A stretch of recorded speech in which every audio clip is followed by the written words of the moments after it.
Qui était le premier sur Terre? C'était l'œuf ou la poule? Je pense que c'est l'œuf. Moi, non, est-ce que c'est l'œuf? Pour moi, c'est la poule. Il a bien fallu qu'elle sorte de quelque part, la poule. Parce que la poule, elle prend des œufs. La poule, elle est bien née quelque part, de l'œuf. Alors c'est quoi? C'est l'œuf ou la poule? L'œuf ou la poule? On continue avec la chronique d'Élise Caron-Baudouin, la chronique environnement et toxicologie. Et ce soir, tu abordes les prochaines élections aux États-Unis en novembre prochain et d'un candidat en particulier. Mais avant ça, on écoute. I want to use hairspray. They say don't use hairspray, it's bad for the ozone.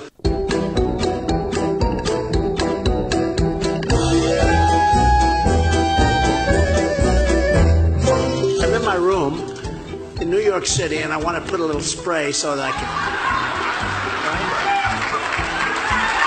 Right? But I hear where they don't want me to use hairspray. They want me to use the pump. Because the other one, which I really like better than going bing, bing, bing, and then it comes out in big globs, right? And you're stuck in your hair, and you say, oh my God, I got to take a shower again. My hair's all screwed up. So I'm sitting in this concealed apartment, this concealed unit. You know, I really do live in a very nice apartment, right? But it's sealed. It's beautiful. I don't think anything gets out. So Obama's talking about all of this with the global warming and that. A lot of it's a hoax. It's a hoax. I mean, it's a money-making industry, okay? It's a hoax. A lot of it. Je l'avais jamais écouté aussi longtemps. C'est perturbant, hein? C'est ça. Alors, bonsoir tout le monde. Après cet extrait, donc vous avez deviné, puis comme aussi Karine l'a mentionné, que je vous parle de Donald Trump ce soir dans ma chronique. Donc, dans l'extrait qu'on vient d'entendre, on l'entend parler, en fait, de la supercherie que sont les changements climatiques, en se plaignant, en fait, qu'on lui suggère de ne pas utiliser de fixatifs en aérosol qui ont un effet négatif, on le sait tous, sur la couche d'ozone. Donc, l'élection présidentielle américaine, elle aura lieu le 8 novembre 2016. Donc, le nouveau ou la nouvelle président succédera à Barack Obama, qui est à la tête du pays le plus puissant du monde depuis déjà 2008. Et en fait, depuis plusieurs mois, on assiste aux élections primaires aux États-Unis. Donc, c'est en fait une élection qui permet de désigner le candidat d'un parti politique. Donc, aux États-Unis, deux partis s'affrontent, le Parti républicain, plus conservateur, et le Parti démocrate, disons, plus libéral. Donc, récemment, Hillary Clinton a remporté les primaires pour le Parti démocrate contre le sénateur Bernie Sanders.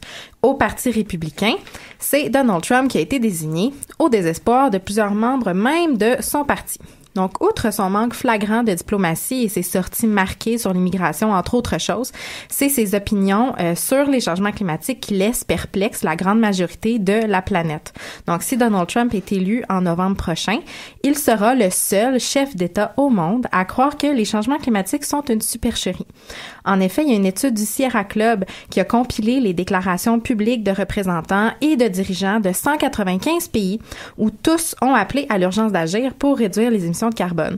Même la Chine, grand pollueur, veut éliminer graduellement son utilisation de charbon et investir dans la construction de panneaux solaires et d'éoliennes. Évidemment, Donald Trump a plutôt qualifié cette problématique environnementale faisant consensus dans la communauté scientifique d'arnaque et de mythe. Et quelles sont ses propositions sur l'environnement à ce cher Donald Trump? En fait, la proposition, c'est l'absence de proposition. Donc, Donald Trump, il est convaincu que les changements climatiques ont été inventés, en fait, par les Chinois. Bon, allez savoir pourquoi. Si quelqu'un à la maison peut me l'expliquer, je serais bien heureuse de comprendre. Donc, Trump a promis, en fait, s'il est élu, de se retirer de l'accord de Paris signé à la COP21 en décembre dernier, car selon lui, la science des changements climatiques fait partie d'un complot qui a pour objectif d'affaiblir l'économie américaine.